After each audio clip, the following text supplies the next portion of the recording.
यथार्थ मोक्ष पथ।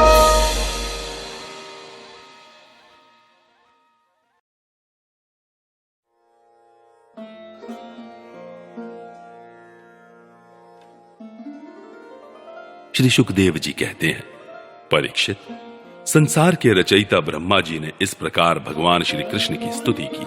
इसके बाद उन्होंने 3 बार परिक्रमा करके उनके चरणों में प्रणाम किया और फिर अपने गंतव्य स्थान सत्यलोक में चले गए। ब्रह्मा जी ने बछड़ों और ग्वाल बालों को पहले ही यथास्थान पहुंचा दिया था।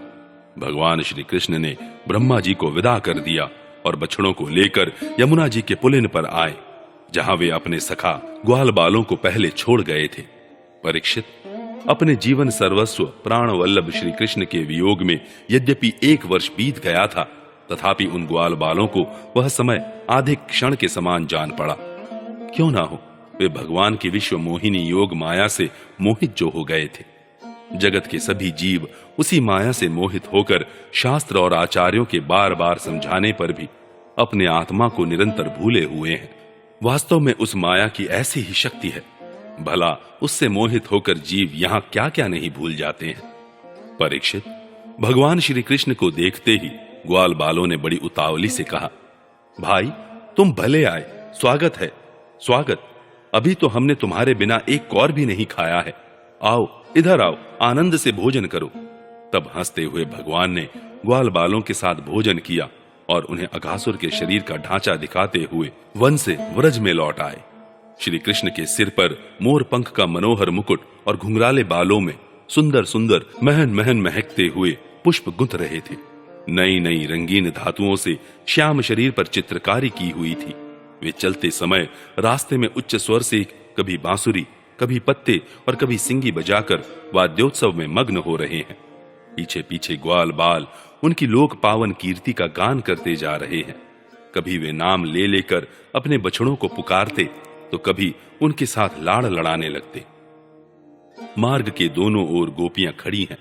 जब वे कभी तिरछे नेत्रों से उनकी नजर में नजर मिला देते हैं, तब गोपियां आनंद मुग्ध हो जाती हैं। इस प्रकार भगवान श्री कृष्ण ने गोष्ठ में प्रवेश किया।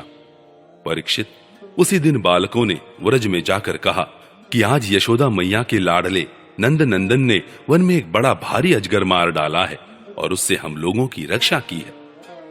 राजा परीक्षित ने कहा, ब्राह्मण, व्रजवासियों के लिए श्री कृष्ण अपने पुत्र नहीं थे, दूसरे के पुत्र थे। फिर उनका श्री कृष्ण के प्रति इतना प्रेम कैसे हुआ? ऐसा प्रेम तो उनका अपने बालकों पर भी पहले कभी नहीं हुआ था। आप कृपा करके बतलाइए, इसका क्या कारण है? श्री सुखदेव जी कहते हैं, राजन, संसार के सभी प्राणी अपने आत्मा से ही सबसे बढ़कर प्रेम करते हैं।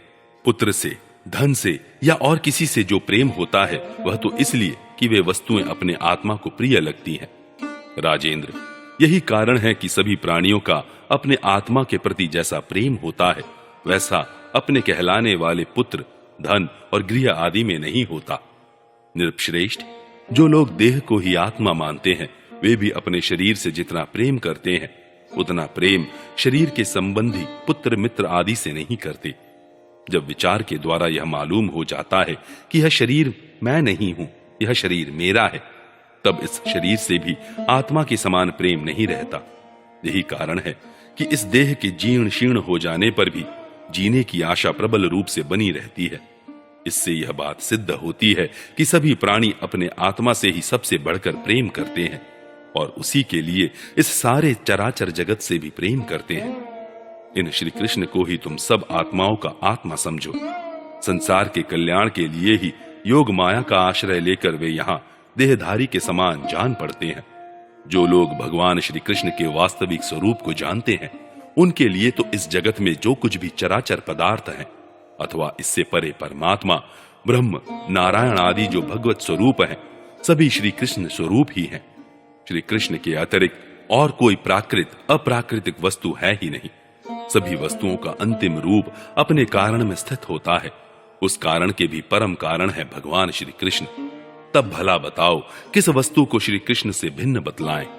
जिन्होंने पुण्य कीर्ति मुकुंद मुरारी के पद पल्लव की नौका का आश्रय लिया है, जो कि सतपुरुषों का सर्वस्व है, उनके लिए यह भवसागर बछड़े के खुर के गड्ढे के समान है। उन्हें परम पद की प्राप्ति हो जाती है और उनके लिए विपत्तियों का निवास स्थान यह संसार नहीं रहता। परीक्षित, तुमने मुझसे पूछा था कि भगवान के 5वें वर्ष की लीला ग्वाल बालों ने 6ठे वर्ष में कैसे कही। उसका सारा रहस्य मैंने तुम्हें बतला दिया। भगवान श्री कृष्ण की ग्वाल बालों के साथ वन क्रीड़ा, अघासुर को मारना, हरी हरी घास से युक्त भूमि पर बैठकर भोजन करना, अप्राकृत रूपधारी बछड़ों और ग्वाल बालों का प्रकट होना और ब्रह्मा जी के द्वारा की हुई इस महान स्तुति को जो मनुष्य सुनता और कहता है उसको धर्म, अर्थ, काम और मोक्ष की प्राप्ति हो जाती है। परीक्षित, इस प्रकार श्री कृष्ण और बलराम ने कुमार अवस्था के अनुरूप आंख में चौनी, सेतु बंधन, बंदरों की भांति उछलना कूदना आदि अनेकों लीलाएं करके अपनी कुमार अवस्था व्रज में ही त्याग दी।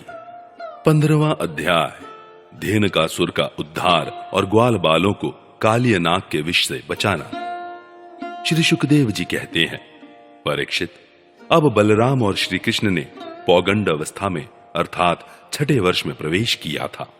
अब उन्हें गौएं चराने की स्वीकृति मिल गई। वे अपने सखा ग्वाल बालों के साथ गौएं चराते हुए वृंदावन में जाते और अपने चरणों से वृंदावन को अत्यंत पावन करते। यह वन गौओं के लिए हरी हरी घास से युक्त एवं रंग बिरंगे पुष्पों की खान हो रहा था। आगे आगे गौएं, उनके पीछे पीछे बांसुरी बजाते हुए श्याम सुंदर, तदनंतर बलराम और फिर श्री कृष्ण के यश का गान करते हुए ग्वाल बाल इस प्रकार विहार करने के लिए उन्होंने उस वन में प्रवेश किया। उस वन में कहीं तो भौरे बड़ी मधुर गुंजार कर रहे थे, कहीं झुंड के झुंड हरिन चौकड़ी भर रहे थे और कहीं सुंदर सुंदर पक्षी चहक रहे थे। बड़े ही सुंदर सुंदर सरोवर थे जिनका जल महात्माओं के हृदय के समान स्वच्छ और निर्मल था। उनमें खिले हुए कमलों के सौरभ से सुवासित होकर शीतल मंद सुगंध वायु उस वन की सेवा कर रही थी। इतना मनोहर था वह वन कि उसे देखकर भगवान ने मन ही मन उसमें विहार करने का संकल्प किया। पुरुषोत्तम भगवान ने देखा कि बड़े बड़े वृक्ष फल और फूलों के भार से झुककर अपनी डालियों और नूतन कोपलों की लालिमा से उनके चरणों का स्पर्श कर रहे हैं। तब उन्होंने बड़े आनंद से कुछ मुस्कुराते हुए से अपने बड़े भाई बलराम जी से कहा।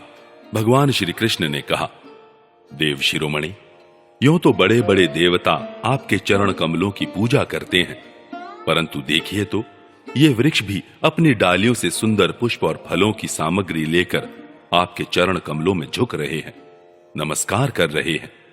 क्यों ना हो, इन्होंने इसी सौभाग्य के लिए तथा अपना दर्शन एवं श्रवण करने वालों के अज्ञान का नाश करने के लिए ही तो वृंदावन धाम में वृक्ष योनि ग्रहण की है। इनका जीवन धन्य है।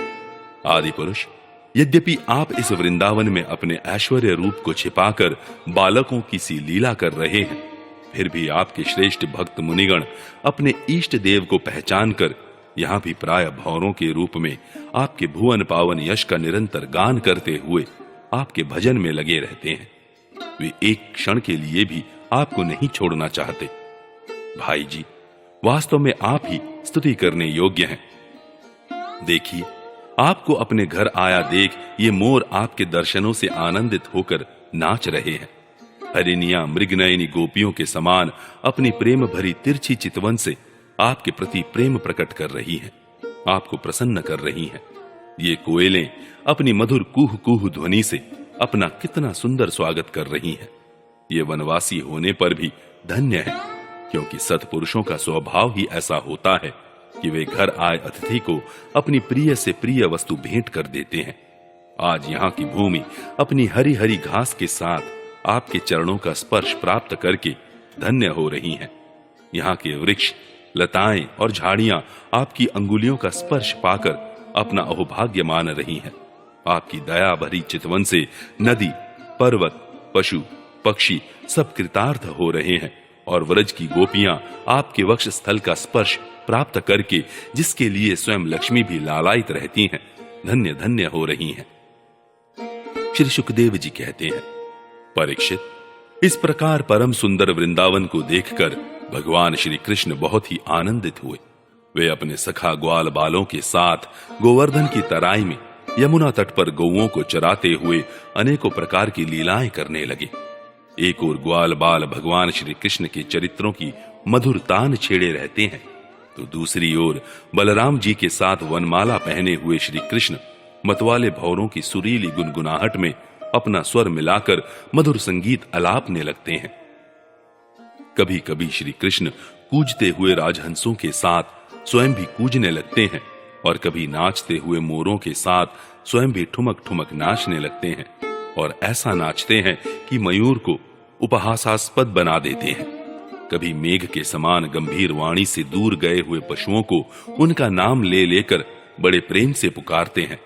उनके कंठ की मधुर ध्वनि सुनकर गायों और ग्वाल बालों का चित्त भी अपने वश में नहीं रहता। कभी चकोर, क्रौंच, चकवा, भरदूल और मोर आदि पक्षियों की सी बोली बोलते, तो कभी बाघ, सिंह आदि की गर्जना से डरे हुए जीवों के समान स्वयं भी भयभीत की सी लीला करते।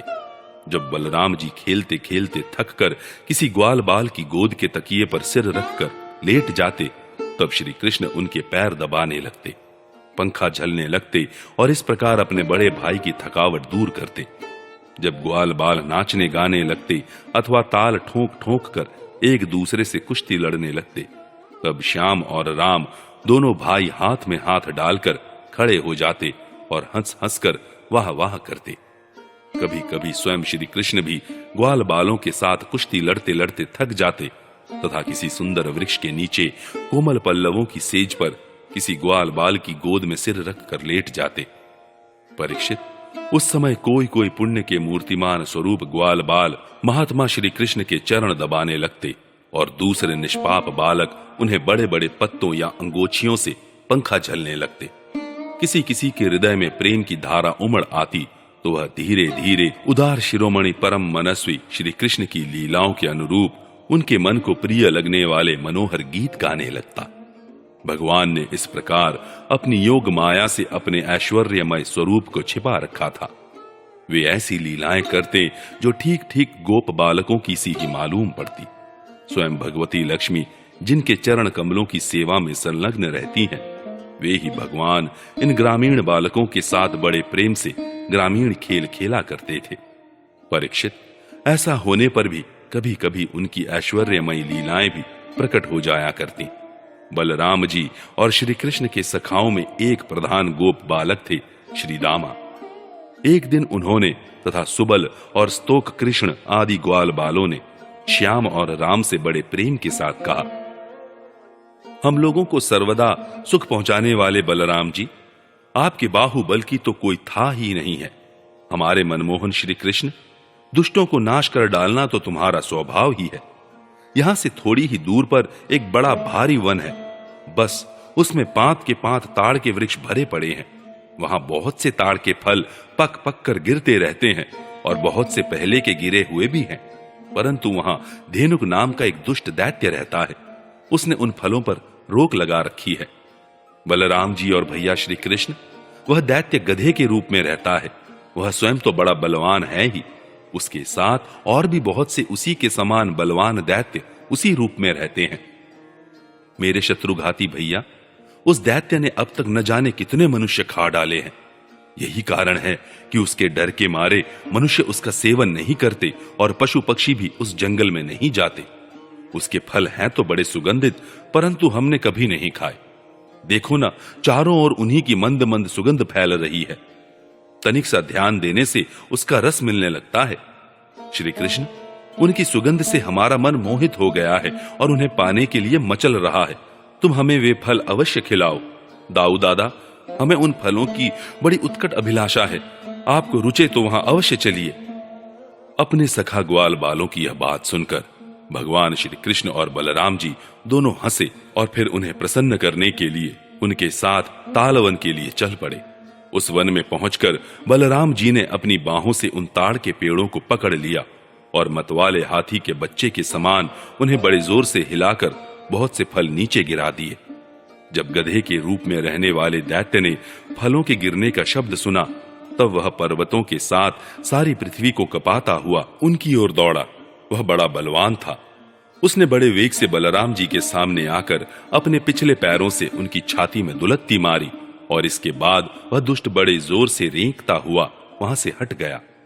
राजन, वह गधा क्रोध में भरकर फिर रेंकता हुआ दूसरी बार बलराम जी के पास पहुंचा और उनकी ओर पीठ करके फिर बड़े क्रोध से अपने पिछले पैरों की दुलत्ती चलाई। बलराम जी ने अपने एक ही हाथ से उसके दोनों पैर पकड़ लिए और उसे आकाश में घुमाकर एक ताड़ के पेड़ पर दे मारा। घुमाते समय ही उस गधे के प्राण पखेरु उड़ गए थे। उसके गिरने की चोट से वह महान ताड़ का वृक्ष, जिसका ऊपरी भाग बहुत विशाल था, स्वयं तो तड़तड़ा कर गिर ही पड़ा, सटे हुए दूसरे वृक्ष को भी उसने तोड़ डाला। उसने तीसरे को, तीसरे ने चौथे को, इस प्रकार एक दूसरे को गिराते हुए बहुत से ताल वृक्ष गिर पड़े। बलराम जी के लिए तो यह एक खेल था, परंतु उनके द्वारा फेंके हुए गधे के शरीर से चोट खा खाकर वहां सब के सब ताड़ हिल गए। ऐसा जान पड़ा मानो सबको झंझावात ने झकझोर दिया हो। भगवान बलराम स्वयं जगदीश्वर हैं। उनमें यह सारा संसार ठीक वैसे ही ओतप्रोत है जैसे सूतों में वस्त्र। तब भला उनके लिए यह कौन आश्चर्य की बात है।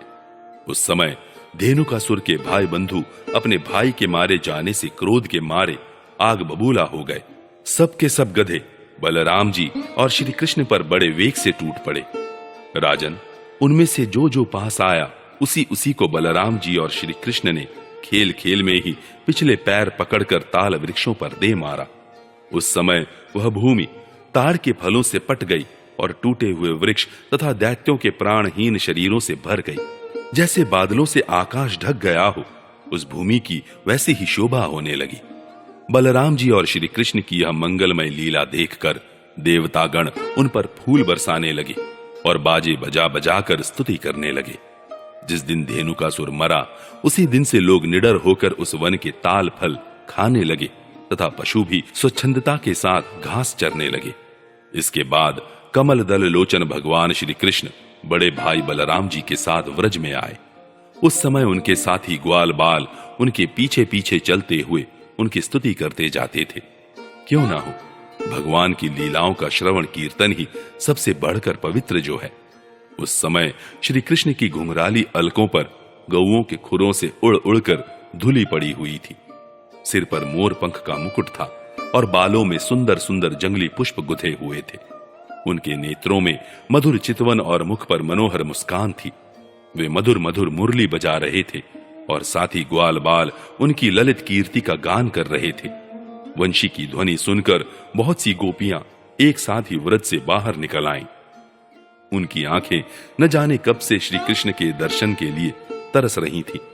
गोपियों ने अपने नेत्र रूप भ्रमरों से भगवान के मुखारविंद का मकरंद रस पान करके दिन भर के विरह की जलन शांत की और भगवान ने भी उनकी लाज भरी हंसी तथा विनय से युक्त प्रेम भरी तिरछी चितवन का सत्कार स्वीकार करके व्रज में प्रवेश किया।